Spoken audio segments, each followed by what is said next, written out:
Access by Design, Faculty Awareness Training. Welcome to an introductory session on accessibility and instructional materials.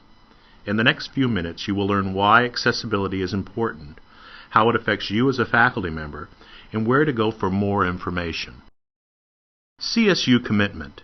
The California State University system is committed to creating a culture of access for an inclusive learning environment. This means ensuring that all campus information resources and technologies are fully accessible to persons with disabilities. The goal is to provide the most effective learning environment for all students, not just to ensure compliance with current policies and laws. Legal and policy mandates. It's the law. Both federal and state laws mandate that CSU websites, instructional materials, and other IT resources be accessible, supported by CSU policy, including Executive Order 926, Academic Senate resolutions, and other documents. Although it's required, it's also the right thing to do for our students.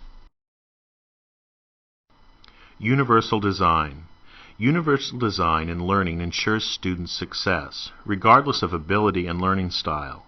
When you design your course strategies and materials with accessibility in mind from the start, you enhance the learning experience of students with different learning styles and abilities. All students benefit when universal design is applied, not just students with disabilities. From where I sit, CSU students and faculty speak about equal access to classroom information and course materials using technology. The From Where I Sit video series presents 8 CSU students describing their experiences in the classroom, as well as faculty responding to those students. The following presentation is a representative sampling from those videos that specifically addresses technology issues. Excerpts from Where I Sit. Students and faculty speak about equal access to classroom information and technology. A project of the CSU Accessible Technology Initiative, copyright 2006. Dr. John Berteau, CSU Monterey Bay. The normal way is to start the class and we're off and running. Never really taking into account that there are students who, with the first step, are left behind. There are many ways that we can resolve these problems that would take us away from notes and all of that, but it's getting people to do it. Lana, blind since age 18. My textbooks need to be advanced ordered in electronic text that I can use a screen reading program on, but the process is very time consuming. Ordering books in electronic text or alternate format takes 4 to 6 weeks. Publishers are not always willing or able to provide the electronic text for me, and if they're not able to, the disability services on campus needs to take it apart from the spine and scan individual pages, and scanning is not 100% accurate, so there's quite a bit of editing that needs to be done. LaDonna, disabled, serving in the Marine Corps.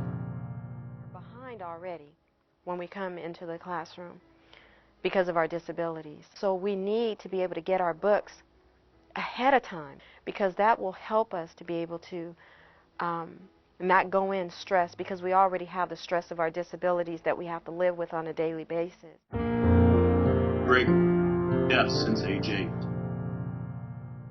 If the teacher knows there's a deaf student in class and they bring a videotape, the videotape really should have captioning, so the deaf student can access that information and not feel frustrated and left out. The captions on the videotape not only benefit deaf students, but they also benefit any international students who are learning English as a second language. They can improve their English skills too. Kelly, hearing impaired since birth. One of my biggest problems in graduate school has been teachers that show videos. I have a teacher that shows a video every week for an hour, and these are old black and white videos with no captions. And I have fought with this teacher a number of times about finding an updated video or paying for the video to be captioned, and it's never happened. Yvette, disabled by Ehlers-Danlos syndrome. The biggest challenge I've had is with teachers who don't use even Blackboard. They don't even communicate. They don't send the syllabus out. They don't post a syllabus over Blackboard. They don't use it at all. And that makes things a lot more difficult for students like myself who don't write. Gloria Brown, learning disabled. Some professors have the lecture notes online, others don't. I think that when I'm able to pull the lecture notes down, that it's more effective for me. I think that would work good for all students if they had an option. When a professor comes in with a PowerPoint presentation, if they've lectured thoroughly on the information and the PowerPoint presentation is merely a review of the information, then that's okay. I love online classes because you have a week or two to complete assignments, and I can do the research, and I can scan the information, and I can listen to the information, and then I can answer the questions, and then I can hear what I've written as well. Putting notes online and with the fear that students may not attend class, I think is less of an issue if you structure the class so that things happen in the class that aren't available online. Offering alternative presentations, using different formats, not using just all lecture all the time, if you will. That's something I've been trying to work out of for a few years because I was a very traditional lecturer in the sense that I did lecture and then provide a class activity, and then lectured again and provided another class activity. And I've learned from a wide range of students for a lot of different reasons that that's not always the best way to go. Rather than handouts, visuals, being more creative in the classroom, using visual aids with examples that can drive home a point better than just words on a piece of paper would make, for me, things stick a little bit more, and I'm sure people like me. Sitting in a classroom, it's painful. I have a short attention span. I try to sit up front so I can stare the teacher in the eye so I can make sure I'm trying to listen, but it's sometimes hard to grasp what they're saying because I get it mixed up. There was a moment in it where you showed, she was in the classroom and she's sitting there, she had this sort of depressed, kind of solemn look on her face. And it sort of a little light bulb went in my head there. I don't even know if that was intended at that moment. I've seen a lot of students in my class who look like that. And it's from the vantage point of the professor, if you don't know the student, it's impossible to tell whether this is a student who is like, oh man, what do I need this class for? You know, just with an attitude. Or whether it's a student who is struggling, like this woman is, to overcome something. And that look is a look of pain. You know. Gloria Lau, diagnosed as bipolar since age 14.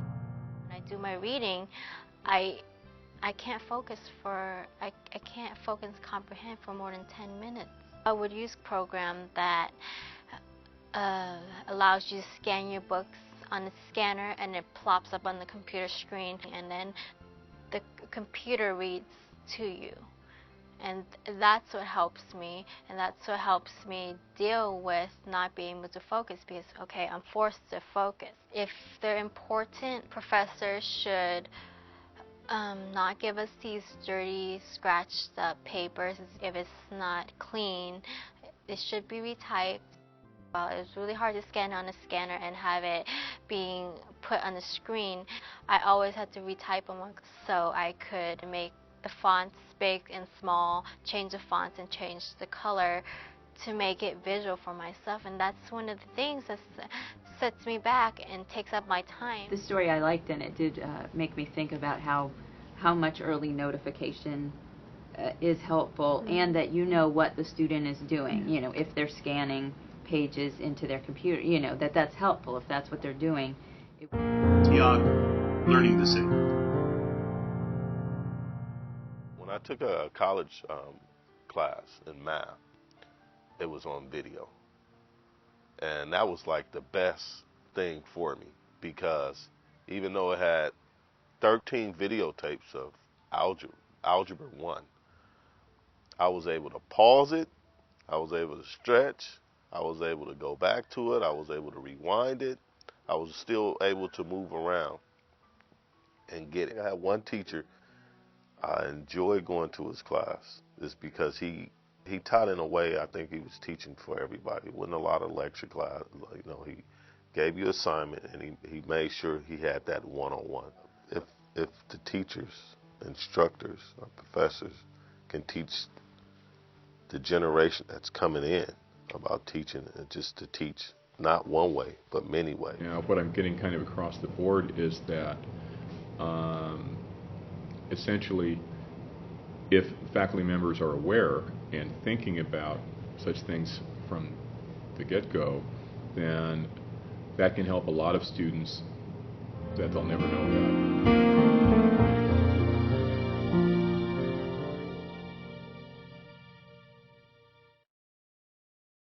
8 specific steps faculty can take. Make textbook decisions as early as possible and before any established campus deadlines for textbook adoptions. Identifying textbooks by the deadline will allow the material to be converted into alternate formats before classes begin. Request an electronic version and/or additional desk copy of your textbooks. Use publishers who offer electronic copies. Having an electronic version or an additional desk copy will facilitate conversion to alternate formats. California law requires publishers to provide electronic copies of textbooks.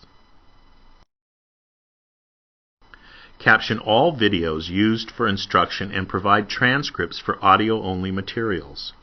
Buy only captioned videos and DVDs, and/or have captions added to existing videos before using online or in the classroom. This can be done quickly and inexpensively, especially if an audio transcript already exists. Provide students with alternative methods to receive lecture materials, including posting lecture notes online, providing transcripts, etc. In your syllabus and early in the course, ask students to let you know privately if they require alternative methods to interact with the course material, such as recording your lectures. Be open to communicating with students about their learning styles and using multiple instructional methods to address their needs. Consider the possible learning styles of your students and construct your materials accordingly. For example, make your course materials more visual with accessible PowerPoint slides or images, or more oral with podcasts and transcripts. Use PowerPoint as a tool to review class discussions, and provide alternate ways for students to demonstrate their knowledge of the content. Create or convert and post electronic course materials online in accessible formats. Make materials available as soon as possible to facilitate student learning. Creating accessible documents is not difficult, and there are online tutorials and other resources to assist you. Doing it right the first time is much easier. Students benefit from having extended access to materials in order to have enough time to process them. Students may need additional time to convert materials to other formats. Provide clean copies of class handouts or use materials already in electronic format, and make them available to students before the material is covered in class. Printed copies of handouts need to be clear and readable, meaning no smudges or photocopy grime, so they can be more easily scanned and converted into alternate formats, such as audio or large print. Use the campus course learning management system to post the syllabus and other important class information and course materials electronically. This will allow students to access materials at any time and convert them into accessible formats as needed. It also will limit access to students enrolled in the class and can eliminate the need for faculty to maintain and make their own websites compliant. Access by design. We hope you now understand that accessibility is important for all students. Faculty can take specific actions to ensure the success of all students. Resources are available to assist you. For more information, please visit the CSU Accessible Technology Initiative resource page. Here you will find links to your campus accessibility website, the complete From Where I Sit video series, and other tools and resources to help you make your courses and materials accessible.